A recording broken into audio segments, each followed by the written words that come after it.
Laius, king of Thebes, lived under a dreadful prophecy. A prophecy that would shape his every decision and haunt his every moment. The oracle at Delphi had spoken.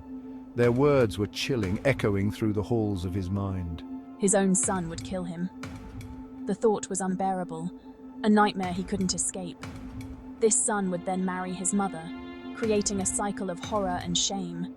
The prophecy filled Laius with dread. It haunted his thoughts day and night, leaving him restless and anxious.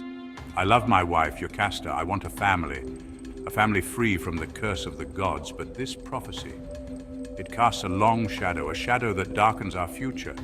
I fear bringing a child into the world, a world where such a fate awaits. The risk is too great, the consequence is too dire. The thought of such a fate, it's unbearable, it tears at my soul. When Jocasta gave birth to a son, Laius acted. He felt he had no choice. He could not bear to kill his own flesh and blood. The love for his child was too strong, but he could not ignore the prophecy either. It loomed over him like a dark cloud. He ordered a servant to take the child away, to remove the threat from his life. The baby was to be abandoned, exposed on a mountainside, left to die, a sacrifice to defy fate. Laius hoped this act would defy fate. He believed he could change the course of destiny. He believed he could cheat the prophecy, that his actions would save him. But fate, like the gods, is not easily defied. It has a way of finding its path. His decision would have devastating consequences, consequences that would echo through time. The tragedy of Oedipus was set in motion, a tale of fate, family, and the inescapable will of the gods. The servant carried the baby to Mount Kithaeron. This was a desolate place. Wild animals roamed freely. The infant was left there alone and helpless. His ankles were pierced and bound together. This was a cruel act. It was meant to ensure the child would not survive, but fate had other plans. I found the baby, moved by his cries. I could not bear to leave him to die. I carried him back to Corinth and gave him to Polybus, the king of Corinth. Polybus and his wife Merope were childless. They longed for a son. They welcomed the baby into their home. They named him Oedipus, swollen foot, a reminder of his ordeal. Oedipus grew up loved and cherished. He was raised as a prince. He was completely unaware of his true origins. He believed Polybus and Merope were his real parents. He lived a life of privilege and ease. But fate, like a sleeping beast, waited for its moment to awaken. Oedipus blossomed into a strong and intelligent young man. He was admired by all. He excelled in athletic competitions. He was known for his sharp wit. His adoptive parents were proud. But a shadow of doubt began to creep into Oedipus's life. A drunken guest at a feast called me a bastard. The word stung. It planted a seed of uncertainty. Troubled, I confronted my parents. They reassured me. They insisted I was their true son. But the seed of doubt lingered. I needed to know the truth. I decided to seek answers from the oracle at Delphi. The oracle's response was terrifying. It was not what Oedipus expected. You are destined to kill your father and marry your mother. He was horrified. He resolved to never return to Corinth. He believed he was protecting his parents. But he was walking blindly into fate's cruel embrace. Oedipus fled Corinth in haste. He wandered the roads, desperate to escape his destiny and the prophecy. He came to a place where three roads met, a fateful intersection. There he encountered a group of travelers. A dispute erupted. Tempers flared quickly. An old man in a chariot confronted me. Words turned to blows swiftly. Blinded by rage, I fought back fiercely. I killed the old man and his companions in the struggle. I believed I acted in self-defense, not knowing the truth. He had no idea he had just fulfilled part of the prophecy unknowingly. The old man was Laius, king of Thebes, his father. Oedipus unknowingly had killed his own father in that moment. He continued his journey. Unaware of the tragic truth, he walked towards his doom, guided by fate and his own tragic misunderstanding of events. Oedipus, the hero of Thebes. Oedipus arrived at Thebes, a city in dire need of a savior. The city was gripped by terror, its people living in constant fear. A monstrous creature, the Sphinx, terrorized the land, casting a dark shadow over Thebes. The Sphinx had the head of a woman, the body of a lion, and the wings of an eagle, a fearsome sight to behold. She sat on a rock overlooking the road to Thebes, waiting for her next victim. She devoured anyone who could not answer her riddle, leaving a trail of despair. The riddle was this: What walks on 4 legs in the morning, 2 legs at noon, and 3 legs in the evening? A question that puzzled many. Many had tried to solve it. All had failed, meeting a grim fate. Man, the answer to the riddle. A baby crawls on all 4s in the morning of life. An adult walks on 2 legs at the peak of their life at noon. An old person uses a cane as a 3rd leg in the evening of their life.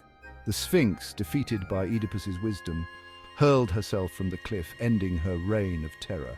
Thebes was free from the monster's reign. The city breathed a sigh of relief. Oedipus was hailed as a hero, the savior of Thebes. He was offered the throne of Thebes, recently vacated by the death of the king, a position of great honor. He accepted, unaware that he was stepping into a trap laid by fate, a destiny he could not escape. He married Jocasta, the widowed queen, fulfilling the prophecy's terrible design, sealing his fate. Plague and the search for truth. Years passed. Oedipus ruled Thebes wisely and well. He and Jocasta had 4 children, 2 sons, Polynices and Eteocles, 2 daughters, Antigone and Ismene. Oedipus believed he had outrun his destiny. Then a terrible plague struck Thebes. People were dying, crops withered. The city was in despair. Oedipus, determined to save his people, consulted the oracle at Delphi. The oracle's words were chilling. The plague would only end when the murderer of Laius, the former king, was found and punished. I vow to find the killer. He launched a full investigation. He questioned everyone. He sent his brother-in-law Creon to seek advice from the oracle. He was determined to bring justice to Thebes. He had no idea that the killer he sought was himself. The truth, like a venomous snake, lay hidden, waiting to strike. Oedipus's quest for the killer. My investigation led me to a shepherd. This shepherd had witnessed the murder of Laius at the crossroads. He was the same shepherd who had rescued the baby Oedipus from Mount Cithaeron. He was reluctant to speak. He knew the truth would bring ruin. Speak! I demand answers! The baby I found on the mountain was given to me by a servant of Laius. The baby's ankles were pierced. I gave the child to the king and queen of Corinth. The pieces of the puzzle began to fall into place. Oedipus's mind reeled. A terrible suspicion took root. Could it be? Could I be the murderer I seek? Could I be the cause of Thebes' suffering? A messenger arrived from Corinth. Polybus, the king of Corinth, was dead. He had died of natural causes. I've not killed my father after all. But the messenger, unaware of Oedipus's fears, revealed more. Polybus and Merope were not your real parents. They received you as a baby from a Theban shepherd. The shepherd, now terrified, confessed everything. I took the baby from Laius. I was ordered to kill the child. The truth hit Oedipus like a thunderbolt. He was the son of Laius and Jocasta. He had killed his father and married his mother. The prophecy had come true. His world shattered. His life, a carefully constructed illusion, lay in ruins. Jocasta, realizing the truth, was overcome with horror. She had tried to deny the prophecy. She had tried to outrun fate, but it had all been in vain. Her husband was her son. Her life was a web of incest and murder. Unable to bear the weight of her guilt and shame, she fled into the palace. She locked herself in her chambers. She took her own life. Her death was a final, desperate act, a tragic end to a life entangled in fate's cruel web. The news of Jocasta's suicide reached Oedipus. He was utterly broken. He had lost everything: his wife, his mother, his kingdom, his sanity. He was a man cursed by fate, a tragic hero brought low by his own actions and the will of the gods. Oedipus stumbled through the palace, blinded by grief and despair. He found Jocasta's body, lifeless and cold, a tragic end to their intertwined fates. In a moment of sheer agony, he tore the brooches from her robe, the very symbols of their royal status, now instruments of his self-punishment. With a heart-wrenching cry, he plunged them into his own eyes, choosing to blind himself rather than face the reality of his actions. He could not bear to look upon the world he had defiled, the kingdom he had once ruled with pride, now a place of unbearable memories. He chose blindness over the unbearable sight of his own guilt, a self-imposed darkness to match the inner turmoil that consumed him.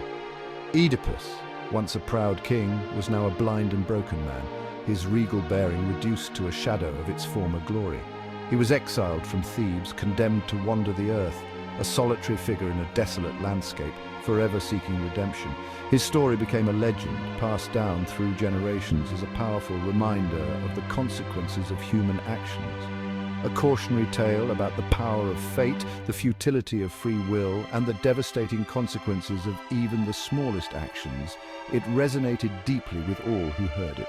The tragedy of Oedipus served as a reminder to the ancient Greeks, a story that echoed through the marble halls of their theatres and the pages of their scrolls. It showed the power of the gods, their influence over mortal lives, and the inescapable nature of their decrees. It highlighted the dangers of hubris and pride, the fatal flaws that could bring even the mightiest of men to their knees. It emphasized the importance of accepting one's fate, the wisdom in recognizing the limits of human power, and the inevitability of destiny. The story of Oedipus continues to resonate today, a timeless narrative that speaks to the enduring human condition. It is a timeless tale of human suffering, the enduring power of fate, and the struggle against forces beyond our control, a story that remains relevant across the ages. Thank you for watching, and don't forget to like and subscribe.